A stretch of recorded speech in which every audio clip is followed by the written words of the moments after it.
नमस्कार प्यारे विद्यार्थियों, हमारे इस YouTube चैनल पर आपका हार्दिक स्वागत है। मैं आपको सामाजिक विज्ञान की संजीव डेस्क वर्क करा रहा था। इसमें मैंने ए और बै खंड आपको पहली वीडियो में करवा चुका हूं। तो अब इस वीडियो में मैं खंड से की बात करता हूं। तो मैं आशा करता हूं कि आपको मैंने जो खंड ए और बै करवाए हैं वो आपको अच्छी तरह समझ में आए होंगे। अब हम खंड से की बात करते हैं, लेकिन खंड से पूर्व हम जो पिछली कक्षा में हमने पढ़ा था खंड ए और से, तो खंड बै का मैं खंड ए और बै पढ़ा था। तो खंड बै में जो क्वेश्चन थे जिसकी शब्द सीमा 50 थी उसका थोड़ा रिवीजन करवा देता हूं। तो सबसे पहला क्वेश्चन था कि ग्रीम बंधु कौन थे, उन्होंने जर्मन राष्ट्रीय भावना के विकास में क्या योगदान दिया। तो ग्रीम बंधु कौन थे? जैकब ग्रीम और विल्हेम ग्रीम थे। जर्मन के वो निवासी थे।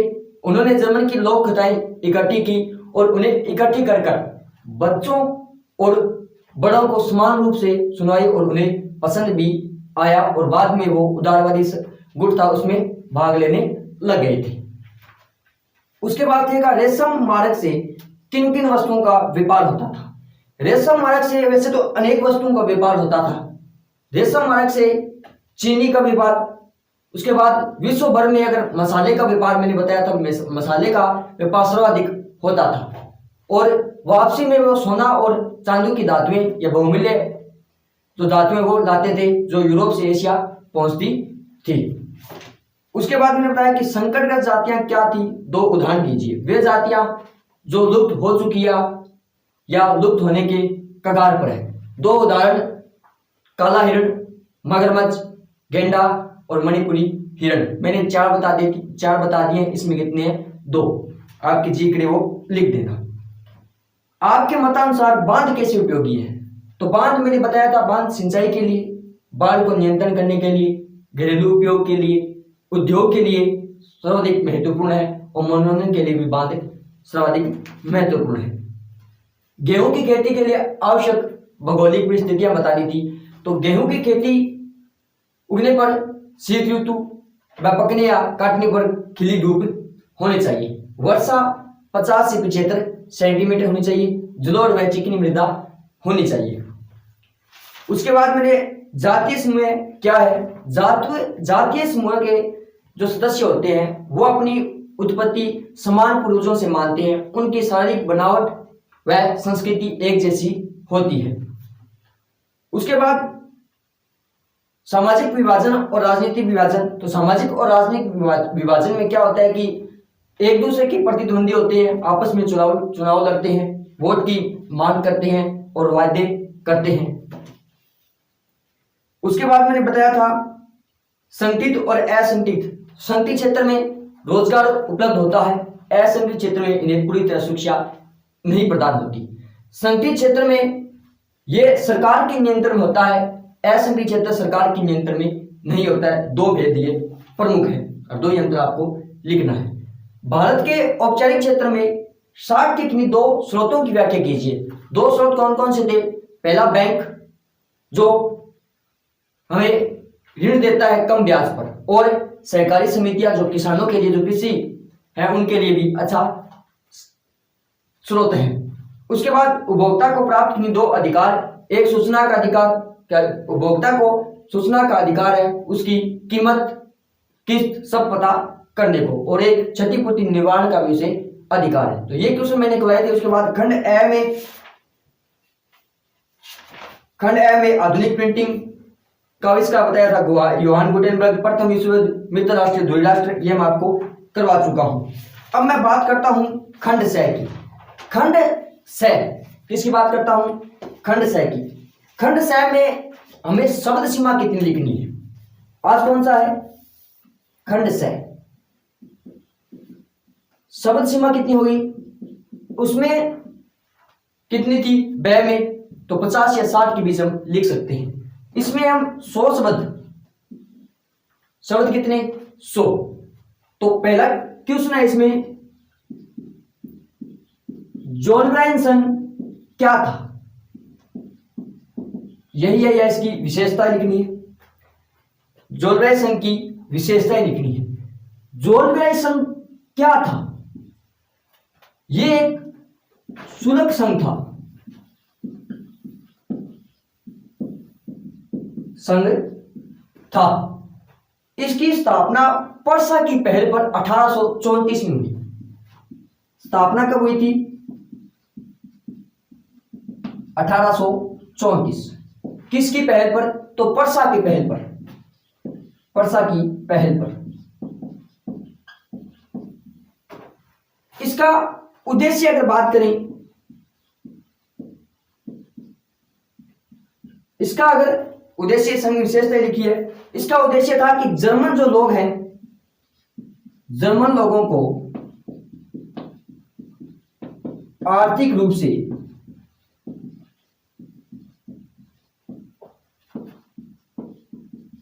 एक राष्ट्र में बांध देना, एक राष्ट्र में बांध देना, ये इनकी क्या थी? विशेषता थी। एक शुल्क संघ था, एक शुल्क संघ था, जो आर्थिक अवशेष थे उन्हें भी समाप्त करना था। तो जोलवेई संघ क्या था? एक शुल्क संघ था, स्थापना 1834 परसा की पहल पर। इसका प्रमुख उद्देश्य अगर पता करें तो जर्मन के लोगों को आर्थिक रूप से एक राष्ट्र में बांध देना क्या था? जोलवेई संघ था। या जोलवेई संघ की क्या थी? ये विशेषताएं थी। तो ये था जोलवेई संघ। इसका आप स्क्रीनशॉट ले सकते हैं।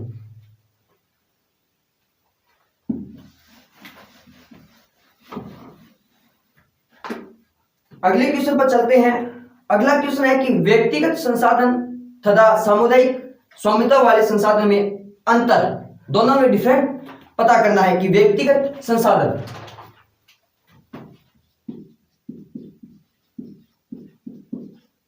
व्यक्तिगत संसाधन और सामुदायिक स्वामित्व, सामुदायिक स्वामित्व, इन दोनों में क्या करना है हमें? अंतर। इन दोनों में क्या करना है हमें? अंतर स्पष्ट करना है। व्यक्तिगत, व्यक्ति, एक व्यक्ति, यानी व्यक्तिगत संसाधन में क्या है? वे जो निजी व्यक्ति के हाथों में हो। क्या है? निजी व्यक्ति के हाथों में हो। व्यक्तिगत संसाधन क्या है? निजी व्यक्ति के हाथों में।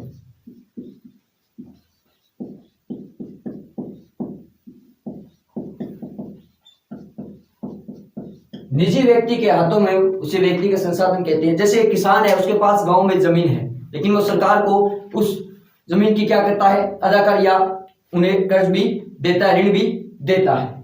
सामुदायिक स्वामित्व क्या है? सामुदायिक स्वामित्व वाले संसाधनों में अंतर, वे संसाधन जो किसी समुदाय के पास होते हैं, वे संसाधन जो किसी समुदाय के पास होते हैं, उन्हें क्या कहा जाता है? सामुदायिक स्वामित्व कहा जाता है। जैसे पिकनिक स्थल हो गया, उसमें ये उदाहरण आ जाएंगे। तो व्यक्तिगत संसाधन जो निजी व्यक्ति के हाथों में है, और सामुदायिक, सामुदायिक अर्थ होता है समूह, यानी जो किसी समूह या सामुदायिक व्यक्ति के हाथों में हो, तो उसे क्या कहते हैं? सामुदायिक स्वामित्व। अब हम अगले क्वेश्चन की बात करते हैं।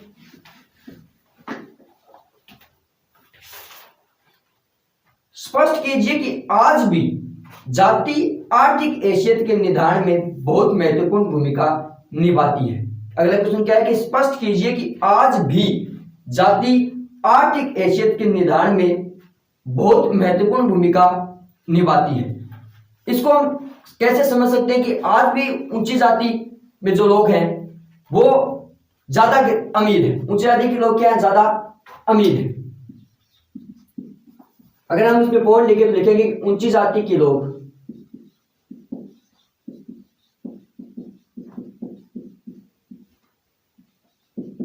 अनुपात में सबसे अमीर है।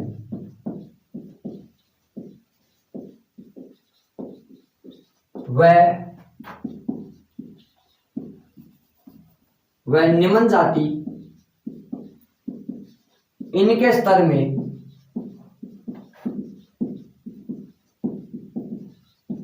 काफी गरीब है। वह जो बीच की जाति है, पिछड़ी जाति, पिछड़ी जाति इन दोनों के मध्य में है, इन दोनों के मध्य में है। ऊंची जाति के जो लोग हैं वो अत्यधिक क्या है, अमीर है, या अनुपात में इनसे अमीर है, और जो पिछली जातियां हैं वो बीच में है, और जो निम्न जाति नीचे की जाति है वो क्या है, काफी नीचे है। हर जाति में वैसे तो गरीब लोग होते हैं, लेकिन ऊंची जाति में सबसे कम गरीब, सबसे कम गरीब, वह निम्न जाति में सर्वाधिक गरीब,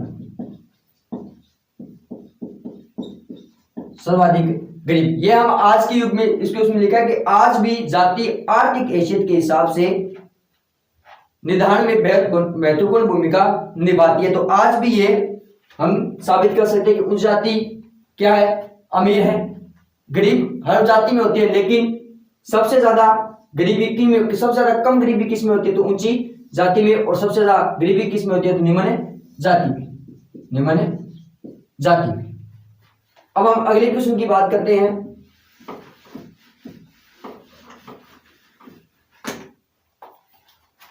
अगला क्वेश्चन है कि वैश्वीकरण में सूचना और संचार प्रौद्योगिकी किन्हीं 3 आधारों को स्पष्ट कीजिए। वर्तमान का जो युग है वो दूरसंचार का युग है, दूरसंचार का युग है। वर्तमान में टेलीग्राफ, टेलीफोन, फैक्स, यानी सीधे तौर पर मैं शब्दों को तो इंटरनेट का जमाना है, इंटरनेट का जमाना है। आज हम इन चीजों के माध्यम से जो व्यक्ति दूसरी जगह उनसे हम संपर्क कर सकते हैं, यानी मोबाइल के माध्यम से हम उनसे संपर्क कर सकते हैं। ईमेल को हम प्राप्त भी कर सकते हैं, उन्हें भेज भी सकते हैं। कोई व्यक्ति मान लो यार भारत में है और वो दूसरा व्यक्ति अमेरिका में रहता है, तो हम उनसे संपर्क कर सकते हैं। तो आज के युग में अगर कंप्यूटर की बात करें तो हर क्षेत्र में कंप्यूटर का एक बहुत बड़ा योगदान है, चाहे वो शिक्षा का हो, चाहे वो उद्योग का हो, चाहे वो खेल का हो, स्पोर्ट्स का हो, कहीं भी हो, लेकिन कंप्यूटर का युग आज हम देखते हैं कि शिक्षा के क्षेत्र में ऑनलाइन, जैसे क्या ऑनलाइन पेपर भी होने लगे हैं। ऑनलाइन जो कंपटीशन एग्जाम की तैयारी करते हैं तो वो आज ऑनलाइन में लगे, किसके माध्यम से, कंप्यूटर के माध्यम से। यानी जीवन के हर क्षेत्र में पूरी तरह कंप्यूटर हमारे युग में ढल चुका है। तो वैश्वीकरण के इस युग में संचार और सूचना का, संचार या इंटरनेट या सूचना का सर्वाधिक योगदान है।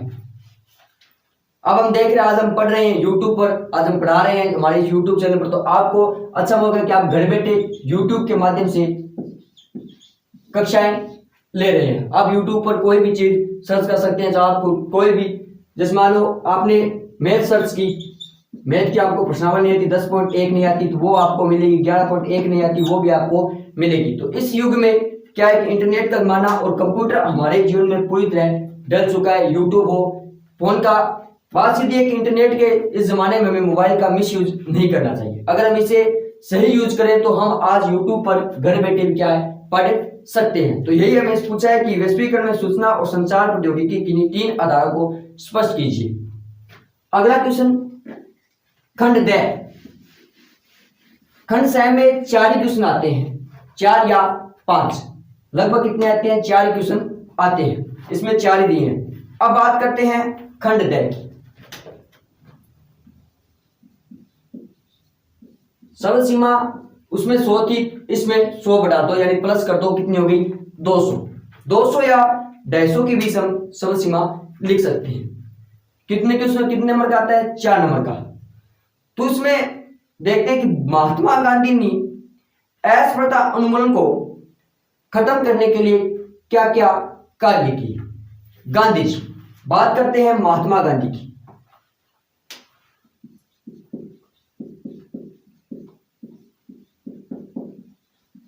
महात्मा गांधी जी की, इसमें अथवा में भी क्वेश्चन आता है, जो आपको अच्छा लगे वो। मुझे गांधी जी वाले क्वेश्चन अच्छे लगते हैं क्योंकि गांधी जी का क्वेश्चन आपको निबंधात्मक क्वेश्चन में देखने को मिलेगा।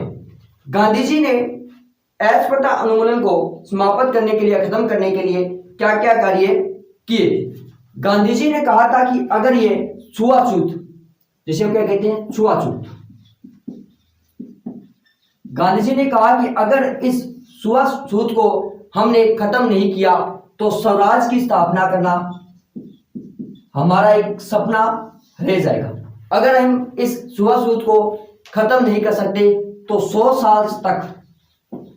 साल तक हम स्वराज की क्या है स्थापना नहीं कर सकते। 100 साल तक इसकी स्थापना नहीं कर सकते। गांधी जी ने जो अछूतों को ईश्वर की संतान बताया। गांधी जी ने सर्वप्रथम दलितों को हरिजन कहा था कि ये तो हरि की संतान है, इसीलिए अछूतों को गांधी जी ने क्या कहा, ईश्वर की संतान। हरि किसका पर्यायवाची है, भगवान का, विष्णु का। तो इसमें गांधी जी ने क्या कहा कि ये क्या है, ईश्वर की संतान है। ईश्वर की क्या है, ये संतान है। गांधी जी ने और क्या किए, गांधी जी ने अमीर लोग हैं, अमीर लोगों से अनुरोध किया कि आप भी जो अछूत और असप्रताप है उनको अपने दिलों से भगाएं, उनको अपने मन से भगाएं और इन्हें स्वीकार करें। इन्हें क्या करें, स्वीकार करें। मंदिरों, सार्वजनिक स्थल,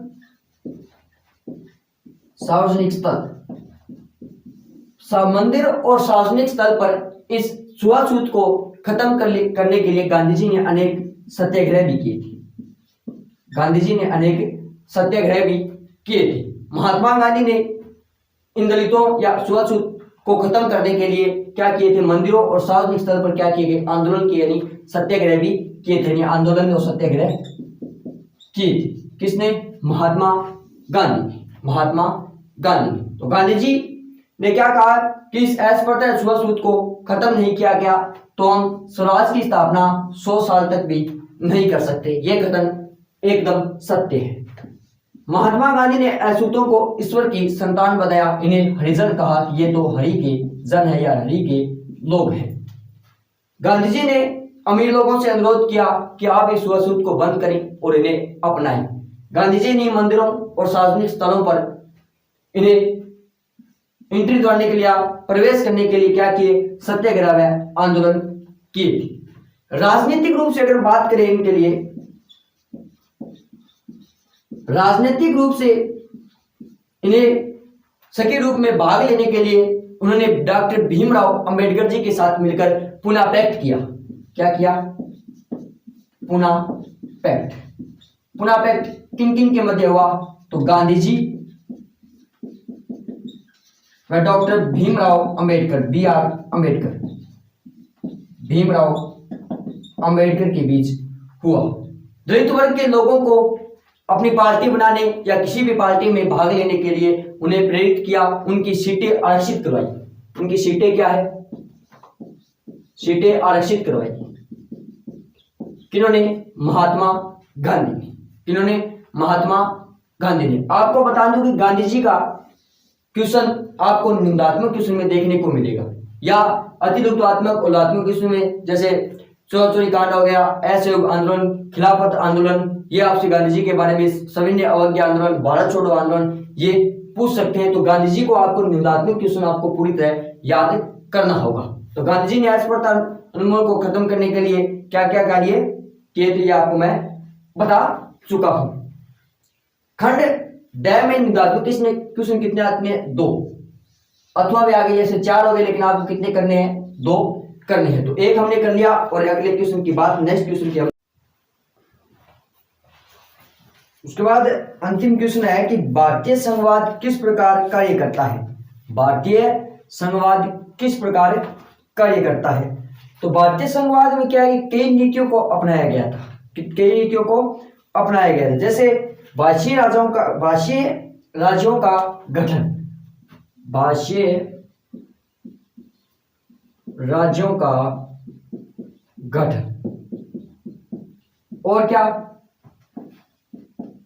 भाषीय नीति, और क्या, राज्य व केंद्र के संबंध, राज्य व केंद्र के संबंध, राज्य व केंद्र के संबंध। भाषाई राज्यों का गठन में क्या हुआ कि 1956 में राज्य पुनर्गठन आयोग बना, जिसके अध्यक्ष फजल अली, उसमें हरदनाथ कुंजरू और के एम पणिक्कर थे। उन्हीं के तहत पर क्या किया कि हमारे देश में हर क्षेत्र में अलग अलग भाषा है। जैसे हम राजस्थान से हैं तो हमारी राजस्थानी है, आंध्र प्रदेश इधर उधर तमिल है, पंजाब में पंजाबी। उसी प्रकार 1952 में क्या हुआ कि भाषा के आधार पर आंध्र प्रदेश का सर्वप्रथम विभाजन हुआ। आंध्र प्रदेश भाषा के आधार पर बनने वाला प्रथम राज्य है। 1956 के तहत भाषाई नीति को अपनाया गया और अलग अलग राज्यों को भाषा के आधार पर बांटा गया था। जैसे नागालैंड आ गया, उत्तराखंड आ गया, छत्तीसगढ़, वहां पे। तो भाषाई नीति में क्या कि हमारे संविधान में कितनी भाषाएं हैं? 22 भाषाएं। और हमने राजभाषा किसे माना है? हिंदी को क्या माना है? हमने राजभाषा माना है। केंद्र और राज्य के संबंध होने चाहिए। जैसे राज्य में अपने मुख्यमंत्री कौन है? अशोक गहलोत। और केंद्र में प्रधानमंत्री कौन है? नरेंद्र मोदी। तो इन दोनों के क्या है? संबंध अच्छे होने चाहिए। इन दोनों के संबंध क्या है? अच्छे होने चाहिए। कोई भी मान लो कोई नीति लागू की जाती है, कोई योजना लागू की जाती है, चाहे वो केंद्र की हो चाहे वो राज्य की हो, तो दोनों की संयुक्त रूप से भी कई बार योजनाएं हमने देखी होगी, तो वो दोनों की सिफारिश पर होती है। वो योजनाएं तभी लागू हो सकती है जब उन दोनों के बीच संबंध अच्छे हों। सरकार से हमें कोई मतलब नहीं है। जैसे केंद्र में आप बीजेपी से हैं और हमारे राज्य में मुख्यमंत्री अशोक गहलोत वो कांग्रेस से है, लेकिन पार्टी कौन सी कोई भी हो, लेकिन दोनों के संबंध क्या है? वो अच्छे होने चाहिए। तो यह था खंड ड और मॉडल पेपर दूसरा। उसके बाद मानचित्र की मैं एक अंत में अलग वीडियो लाऊंगा। मानचित्र में मैं अलग से एक वीडियो लेकर आऊंगा, जिसमें इस डेस्टर बुक में जितने भी मानचित्र दिए हैं वो आपको मैं एक वीडियो में करवा दूंगा। मानचित्र 4 नंबर के आते हैं। मानचित्र आपको परीक्षा में दिए जाएंगे। वहां पर जैसे तारानगर कहां पर है, नागपुर कहां पर है, सोलापुर कहां पर है, बोकारो कहां पर है, ये पूछ लिए जाते हैं। तो वो मैं अंत में आपको करवा दूंगा। तो ये था मॉडल पेपर दूसरा, जो मैं आपको पहले वीडियो में मैंने खंड ए ब करवाया था, उसके बाद स और द इस वीडियो में करवा दिया है। तो कैसी लगी क्लास मुझे कमेंट बॉक्स में जरूर बताइए। आपको समझ में आया होगा, मैं ऐसी आशा करता हूं। जैसे मैंने आपको बताया है वो मेरे जैसे वीडियो देख लिया आपने, उसके बाद उस डेस्क वर्क को पढ़े, उसमें जो दिए गए हैं आपको जो स्पेस छोड़ा गया वहां पर ये प्रश्न लिखे, उसके आंसर लिखे, आपको ज्यादा याद होंगे। पहले वीडियो देख ली, उसके बाद अगर आपको जितने प्रश्न याद है, जैसे मैंने बताया कि प्रथम विश्व युद्ध कब था, 1914 से 1918, मित्र राष्ट्र और ध्रुवीय राष्ट्र के बीच। ग्रीम बंधु कौन थे? जर्मन से जैकब ग्रीम और विल्हेल्म ग्रीम थे, जर्मन के निवासी थे। उन्होंने लोक कथा इकट्ठी की। वो क्या है? वो इकट्ठे करके याद करके उन्हें और फिर उनके श्लोक में लिखे, तो आपको ज्यादा याद होगा। तो अगली वीडियो में मैं मॉडल पेपर तीसरा आपके सामने लेकर आऊंगा। अपने साथियों में इस क्लास को जरूर शेयर करें, इस चैनल को सब्सक्राइब करें, लाइक करें, कमेंट करें। तो जय हिंद, जय भारत।